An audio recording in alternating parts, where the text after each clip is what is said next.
இங்கு பிரம்ம தீர்த்தம் மற்றும் நந்தி தீர்த்தம் தீர்த்தங்களாகவும், மகிழமரம் மற்றும் அத்திமரம் ஸ்தல விருட்சங்களாகவும் திகழ்கிறது.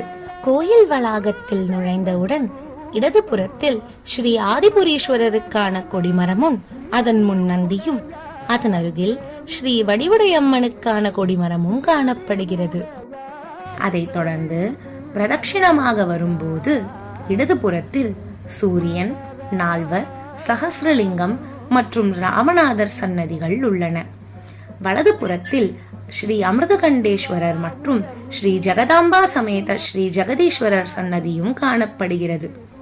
இக்கோயிலில் ஈஸ்வரனை 27 நட்சத்திரங்கள் வழிபட்டதால் இத்தலத்தில் 27 நட்சத்திரங்களுக்கும் தனித்தனியே லிங்க வடிவில் சன்னதிகள் உள்ளன. எனவே அவரவர் நட்சத்திரங்களுக்கு ஏற்ப சிவலிங்கத்தை வழிபட்டு வர